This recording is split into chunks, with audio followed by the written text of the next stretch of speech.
What is going on, folks? Shabbat Shalom to those who are observing the Sabbath, and for those that aren't, shame on you. No. And for those who aren't, folks, again, hope you're having a good weekend. And I'm going to go ahead and continue on. This one be not that long. Just keep chopping up the demonic doctrines that these Messianics are throwing out. Again, they're laying siege to Galatians, put it that way. So I'm going to jump in, start this one out. Just remember, guys, real quick, a couple of minors. Acts 17:11, search the scriptures daily to see if what I'm saying is true or if what these Messianic ministers are saying is true. Don't take my word for it. Not supposed to. Search the scriptures, be as the noble Bereans, and see if what I'm saying is true. Also, a reminder, Proverbs 3:11-13. Yahweh corrects those that he loves. Also know that the 1 Corinthians 1, the foolishness of Yahweh is wiser than the wisdom of men. Also 1 Corinthians 2:6, we speak wisdom in a mystery, okay, amongst them that are full grown. And 2 Timothy 3:16, every scripture is profitable for teaching, correcting, reproving, same thing. And again, Matthew 7, from the words of the Master. This is one of the key ones, the commandment from the Master, who has all authority, YAHSHUA the Messiah. Matthew 7, we know, judge not, lest you be judged. If you do not judge, then you're not going to be judged. It's a fact. Judge not, lest you be judged. But if you do, sometimes I understand you got to correct scoffers, shun profane values. But if you do choose to judge, by that measure you chose to judge, it, no matter what, you later on will be judged by that same measure. You better make sure that you are, no hypocrite. That's the whole point. That law will be put to the test going forward. That's what that's all about. There will be scenarios that pop up by design. Okay, by design, where that's exactly what Satan's using, and Yahweh is watching right there, because the Master has all authority. That's what we tend to forget. All right, remember, judge not, lest you be judged. But there's a little safety valve there. If you choose to judge, though, remember, you will be judged later on. Expect it by that same measure. And remember, what's greater, the gold, the temple is sanctified, the gold. None of that. Blind guides, and that's why you got the New Testament thing set up. It's the word of Yahweh, active and alive. So keep that in mind. Also, the undefeated sword, the true wisdom, Matthew 3:13, the spirit of Yahweh, undefeated. Okay, and the Torah moves aside. It doesn't. This is the undefeated. It's Samson tearing that line in half. No, on his way to Timnah. Okay, and we know that the first wisdom, yeah, and both wisdoms have a Torah in them, but the first wisdom, get it out of here.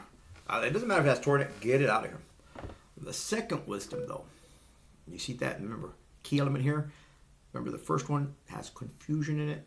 Second one, there's no hypocrisy in Yahweh. There's not. Let love be without hypocrisy. There's not. Yahweh, YAHSHUA, whoa, hypocrisy. Yeah.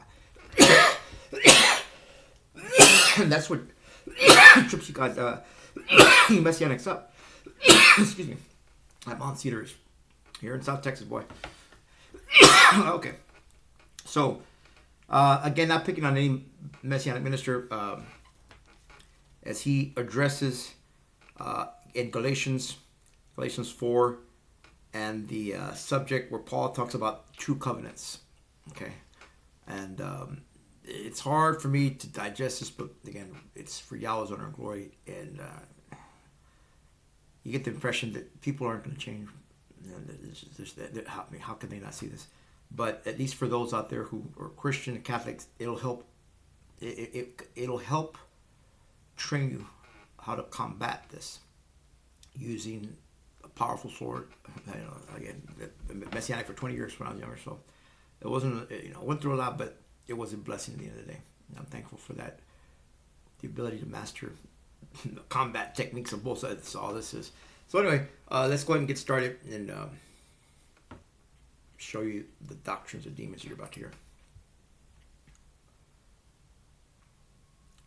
Let me rewind and reuse that. I'm sorry about that. There we go.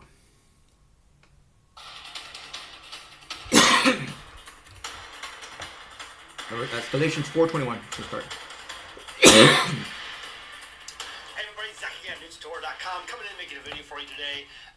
One of the topics that I get a lot of emails on, I see a lot of requests come in, either comments on things I've done, posted online, or just messages sent to me, and things sometimes I often see about posted on other people's pages or things that are going around is the whole Galatians 4.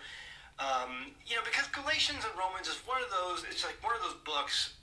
Those books that really are tossed around a lot when it comes to refuting Torah, people who try to be obedient to the law, and reasons why you don't have to worry about the law anymore. It's done away with. Galatians 4 is one of those, and I've talked about a lot of Galatians. I like the way Messianics word that. Romans, Galatians, they're always thrown out to refute the Torah, and what we don't see, like again, what I said, YAHSHUA Messiah makes it clear. What is greater? The coal or the temple that sanctifies gold? Because on this end, it's funny, all you hear is Torah, Moses, Torah, to refute YAHSHUA Messiah and the Spirit. That's all you hear. Moses, Torah, disputing about Moses, which is all biblical. You don't see Satan and Michael disputing about the body of Paul. You see him disputing about the body of Moses. Because that's all you hear from the Moses, like he's an Elohim now. He thwarts YAHSHUA's word. Here, you see, right there, that's very sneaky, but yeah, let's just turn that turtle around. That's all this is. Just put on paper, the parable of gladiator fighting Tesla. It's your weapon. Boom. Judge not, lest you be judged. I'm just using the same measure. Totally by the word of YAHSHUA Messiah. That's all YAHSHUA Messiah that I just did. I've talked about a lot of Galatians and Romans in the past. However, Galatians 4 is something I don't think I've actually done a video on, per se, just specifically on Galatians 4. Today, we're going to change that. We're going to do Galatians 4. And this is the whole thing about Sarah and Hagar and Jerusalem and Mount Sinai and how it's done away with. And now we're not bound by the bondwoman anymore. We're the free person, and how the law has been done away with. Zach, this proves that the law is done away with right here, Galatians 4, that we're no longer of the bondwoman, we're of the free. So, let's tackle this, and I think you're going to enjoy this video, because I really enjoy checking this out, and coming up with, I believe, is the right interpretation of this, and just really trying to figure out a way to give you the tools you guys are going to need when people come to you with this argument, because really it's pretty simple once you look at it. So let's go ahead and take a look at this. So when you go to Galatians 4:21, we'll start at verse 21. It says, "Tell me, you that desire to be under the law, do you not hear the law?" And so right there, people are like, this is for people who try to keep the law. This is right here. Let's keep reading. It says, Galatians 4:22, "For it is written that Abraham had two sons, one by the bondmaid and the other by the free woman. True. But he who was of the bondwoman was born after the flesh, but he of the free woman was by promise." And then, verse 24, Ishmael, which flesh. things are an allegory. Isaac, An allegory, we're going to come back to that. These are the two covenants, the one from Mount Sinai, which gendereth to bondage, which is Hagar. In the Torah. Okay, and then the last verse, we're going to skip to verse 30. To wrap it up, it says, "Nevertheless, what says the scripture? Cast out the bondwoman and her son, for the son of the bondwoman shall not be heir with the son of the free woman." Right. See, right there, Zach, we're supposed to cast off the Torah. We're supposed to cast off the law because that's not needed anymore. And that's what was given at Mount Sinai, and that represents Hagar, and we're of the promise, the son of Sarah, Isaac, Jerusalem council, of Jerusalem. Okay, and this tells you right here to cast out the bondwoman. Sure, yeah. And so this is what some Abraham, they did cast him. forward as their argument of reasons why we don't have to follow Torah. let's examine this. We have to jump over to Matthew 22 because I'm here to tell you that Matthew 22 and these verses in Galatians chapter 4 are the exact same story. And I'm going to prove it to you here just in a minute. So let's go ahead and start with Matthew 22. And Yeshua answered and spake unto them again by parables. Again, parables, very important. And said, the kingdom of heaven is like unto a certain king, which made marriage for his son. And he sent forth his servants to call them that were bidden, invited to the wedding, that they would not come. Again, he sent forth other servants, saying, tell them which are invited or bidden, behold, I have prepared my dinner, my oxen and my fatlings are killed, and all the things are ready. Come unto the marriage. And then verse 5 through 8. But they made light of it, and went their ways, one to his farm, another to his merchandise, and the remnant took his servants, and entreated them spitefully, and slew them. And when the king heard of it, he was angry, and he sent forth his armies, and destroyed those murderers, and burned up their city. Then said he to his servants, the wedding is ready, but they that which were invited were not worthy. Go ye therefore into the highways, and as many as ye shall find, bid to the marriage. So the servants went out into the highways, and gathered together all as many as they found, both bad and good. And the wedding was furnished with guests. I'm here to tell you today that these two stories in your Bible are the exact same thing. It's the exact same thing. And I'm going to prove it to you. I think first we need to understand something. Number one, Yeshua called this a parable. It's in Matthew 22, it's a parable. Mm-hmm. In Galatians 4, Paul calls it an allegory. A parable and an allegory are the exact same thing. If you don't believe me, you can go to thesaurus.com and look it up. Here it is. Synonyms for allegory is parable. He's right. Synonyms for parable is parable. Yeah. It's right. The exact same thing. It means a story with a hidden or not so clear meaning. Right. That you have to decipher. Okay? That's what it means. A story with a hidden meaning or spiritual meaning, something that's different than the actual story. Okay? Again, allegory, the synonym for allegory is parable. Yeah. The synonym for parable is allegory. Okay? It's the exact same thing. There are two different Greek words used in the text. However, they mean the exact same thing. Okay? So, continuing on with that, let's make clear something else. Let's make clear that when you have a contract, when you have a covenant, and I talked about this in other videos, when you have a covenant or contract, this is an agreement between two parties, okay? I agree with him. To support what he's saying, to show I agree with him, Amos 3, that's exactly, he's right, a contract, okay, between two people, an agreement. Yes, that's correct. Amos 3 is going to verify that. And that's in the prophets, the Old Testament, Amos 3, we find this. Again, this is to support what he's saying, because I'm in agreement.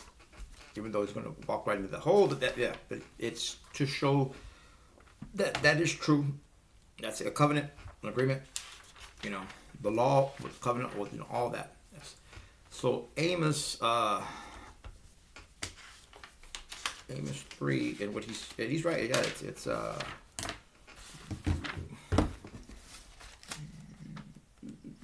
Amos 3 will establish that. He's right. Amos 3:1. Hear this word that Yahweh has spoken against you, O children of Israel, against the whole family which I brought up out of the land of Egypt, saying, you only have I known of all the families of the earth. Therefore I will visit upon you all your iniquities. Shall two walk together except they have agreed? Made a covenant together? Yeah, me, Mount Sinai.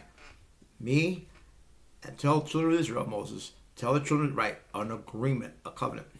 That is correct. Not Mesopotamians, not the Greeks, okay, not the Persians, no, not the Mayans, nope, not them. The agreement is between me and Mount Sinai. Yes, that's correct. Remember, things contain an allegory. Hagar and Sarah, right? Exactly. But right now we're talking about Hagar. Okay, everything. But he's right so far. Remember, judge not, lest you be judged. Okay, so I'm still with you so far. Have here is a covenant between a people and God, right. And the people disobey. The children of Israel, flat out, yeah, nobody else. So he's going to now make a covenant, an agreement, a contract with someone else. Right. But see, the contract is the same. I've talked about this in other videos. When you have a covenant, you have two covenants. Paul very clear talks about right here. It says there was two covenants. Okay? These are an allegory. There's two covenants. Right. But see, the covenants are the same. Who signs the covenants, who agrees to the covenants, is completely different. That's why it's a completely different covenant.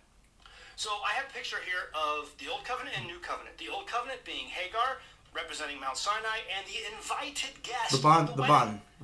And then you have the other contract, the other covenant, the New Covenant, which is the linked to Sarah and Jerusalem and the chosen guest for the wedding. See, there's a difference between invited guest for the wedding and chosen guest for the wedding. Right. One is invited, one is chosen. The invited didn't come. Now think back to the nation of Israel. They said, everything you say, we will do in Mount Sinai. But did they do it? No, they didn't do it. They disobeyed. As soon as they got into the land, start reading in the book of Joshua. They crossed over the Jordan River, and by the end of Joshua, you're just, hand in face going, oh my goodness gracious. Because they're screwing up so badly against what their father had commanded them to obey to. They had blew it. And by Judges is like, constant, facepalm, right? Because they're just not doing what they ought to be doing. And so the contract's ripped up. It's gone. No. The contract got ripped up because the law, the covenant, was a tutor to Messiah. When they rejected Messiah, the Jordan River back into no. The contract, the covenant, was a tutor to Messiah. Now that Messiah, the Word, made flesh, because the covenant, the Word is now made flesh. He's here. That's what this is all about. All of that was simply to help them understand when the Messiah comes. Now, when they blew it, and 70 CE, just 40 years later, they're gone. Bye. Evicted. Gone. That's why it was torn. Not because of Yahweh's that strict over the. No. Right there. No. In other words, if the covenant was tore up during the book of Judges, Samson's time, during King David's time, then what was the 1,000 years? I mean, what is that all about? No. The whole point of all the law of the prophets was for Messiah, so they'll know it's him. Remember, the covenant implied nobody else. We established that out of his mouth like that. That's where it got. Then the Messiah is raised up. Attention, Matthew 28. All authority has now been given to me. The contract, because that was the whole point. To law. What are you talking about judgment? What is this? What context? No. Oh boy, anything. Oh no, it sounds like you. That's all you do. Moses. That's the problem. That's the idolatry. That's why they're disputing about the body of Moses, because it's turning into an idol. No, stop it. It's not because the words were bad. It's because the people who signed it didn't, hold up their end of the bargain. Yeah, that's supposed to be that's the contract. Now, so go get other wedding guests. Over to Hebrews chapter 8. Someone just asked me. I got an email today. I saw asking about Hebrews and some of the words there. We're going to take this over because I'm going to tell you that not only is Matthew 22 and Galatians 4 exactly the same. Listen to what he's saying. Remember, out of his mouth, judge not, lest you be judged. Don't like I said in the last video, there'll be no weaseling out with any of Messianics. I'm under command. Okay, I'm under command. All right, that's what I'm doing. You chose to use Matthew 22, right? You chose to use that Matthew 22, the wedding guests, the parable. Very good explanation. Okay. So the wedding guests that were invited, not chosen, invited, they get wedding invitations. The law, come to the wedding. The law, that's the law. Wedding invitation. They knew it. Okay, we got to be there. The wedding invitation. Okay, we're being invited. The law, Moses, the Torah. Yeah. Be there. Be square. Not them. They're not. No, they're not invited. Those other people out there, they're not invited. Not asking for him. Nope. They're not under command to come to the wedding. Nope. You are being commanded to come to the wedding. For 1,400 years, you got that invitation. Where are they? Oh, they didn't show up. They for 1,400 years, these people know. I gave them advance notice. I gave them 1,400 years of advance notice, and they couldn't just, for that one little 30-year period, the Messiah's life 33 and a half years. That really? Go get some people out there that were never invited, never got that invitation. Would you like to come to a wedding to, Yahweh Elohim, the Son, a wedding, really, heart cleansed by faith, didn't even know, they're just being told, chosen. Absolutely, sure, yeah. The second one, show that out of his mouth.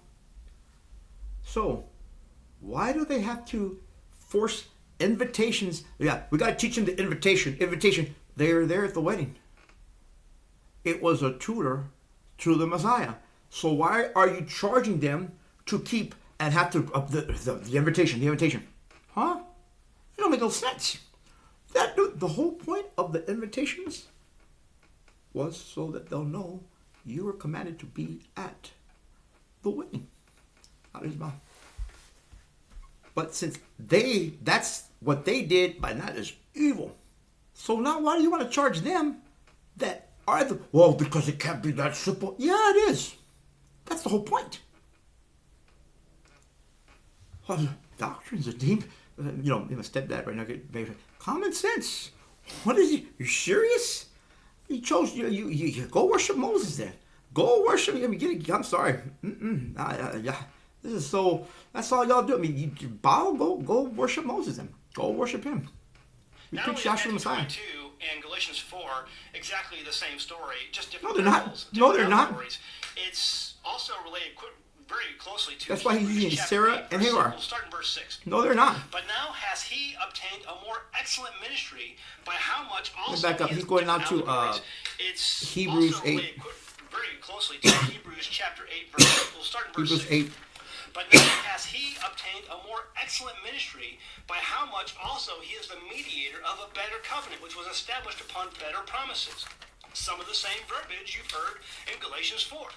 Now think about that. People right there will take that verse and say, see, there's a better covenant. Yeah, there's a better promise. The old one's gone away, the Torah, you don't have to do that. We have something better, a better covenant. Yeah. What we don't understand is that the covenant is the same. It's the people who are different. Let's keep reading. Next verse. For if that first covenant had been faultless, then should no place have been sought for the second. Right. Well, see right there, Zach. The covenant's fault. There's fault to the covenant. It's not the people, it's the covenant. Paul says in Romans 8, the law is weak. That there has been found fault with. Yeah. No, not so. Read the next verse. For finding fault with them.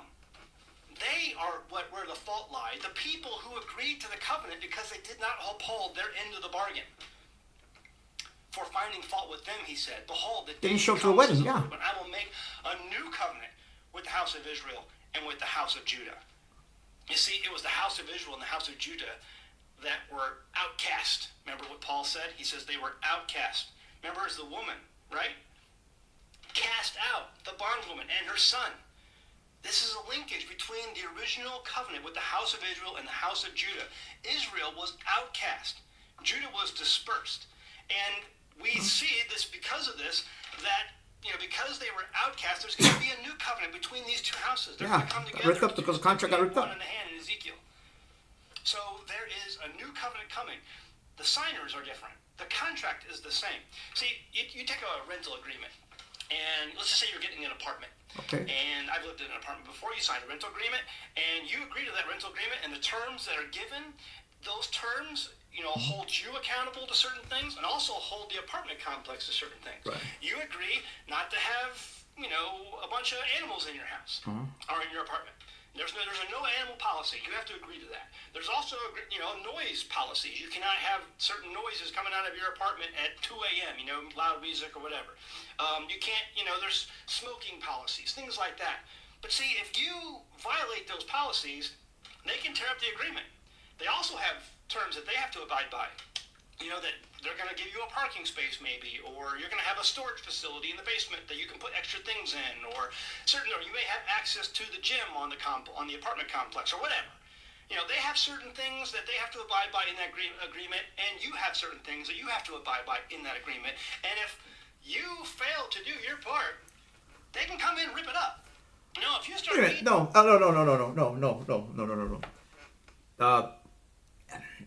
The fool that I am, I'm a fool. My gambling addiction for 23 years. I've been evicted probably about six times out of apartments. I'm well aware of what I'm saying. His parable, Matthew 22. The invited guests that received the invitations to the wedding, remember, out of his mouth, judge not, lest you be judged. They are commanded to appear at the wedding. Commanded. That wasn't you guys want to come? No. Command. Okay, that's the contract. You are to show up. You got a 1,400-year head start. There, nobody else is. I'm not talking to them. I remember, it's only Amos 5 out of his mouth. Okay, they don't show up. YAHSHUA Messiah, they didn't show up. Back to IMPALE. So, out of your mouth. So, go out to the streets of the Gentiles and ask them. They weren't planning on nothing. They weren't planning on that. To come to the wedding. That's not the same contract. They don't have to come to no wedding. We're minding our business for what you're talking about. But you're asking if of the heart. Okay. When you're asking someone because someone else let you down, because someone else that was commanded, blew it. Those are two different people. That's just common sense, right? What's the problem with the first group?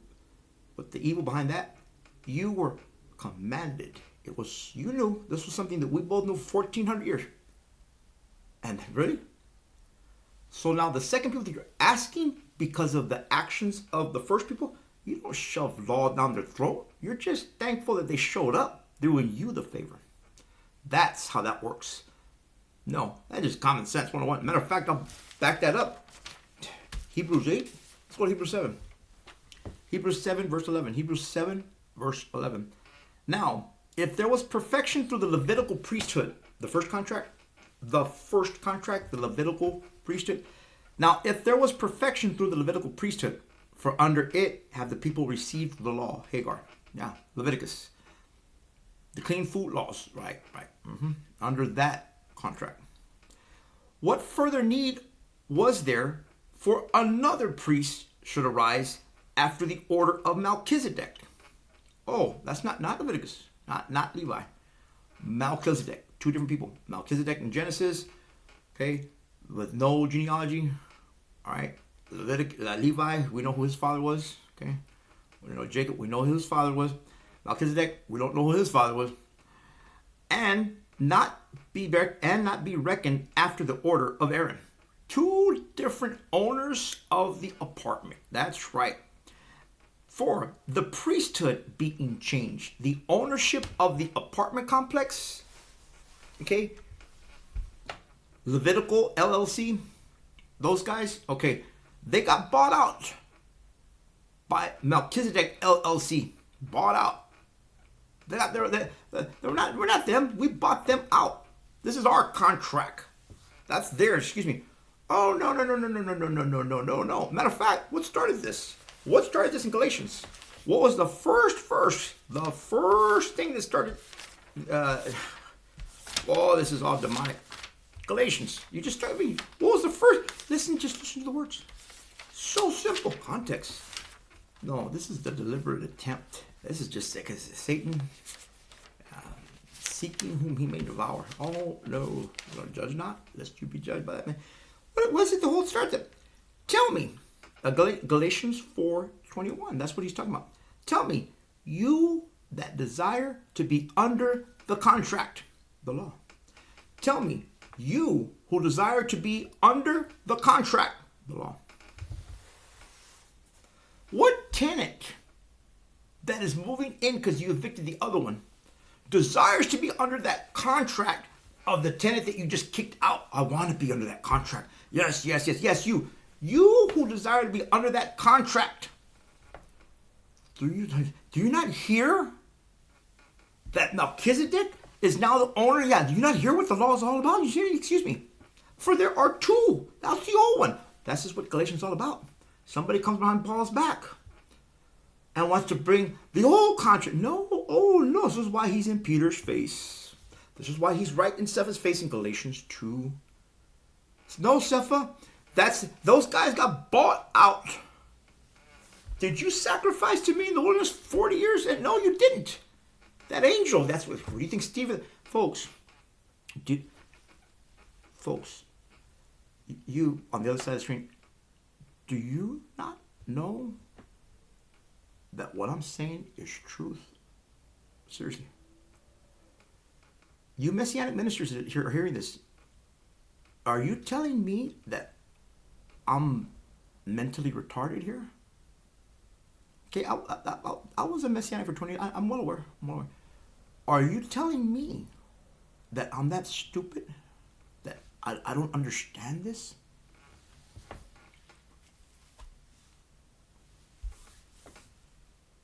It's just a simple question. Are you okay just ignoring Yahweh? I'm under orders. I'm doing my job. Are you simply okay with that? Yahweh bless y'all. Once again, the undefeated sword. Yeah, not mine. I'm a bum. Just doing my job in spiritual warfare. And get Yahweh gives all the glory. No, folks. Take this demonic garbage off of YouTube and acknowledge YAHSHUA the Messiah, not Moses. YAHSHUA the Messiah. We preach YAHSHUA the Messiah, impaled, raised from the dead after 3 days and 3 nights in the tomb.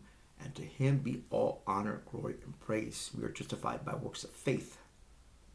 Not this garbage. But the law is good. But this is unlawful use of a contract.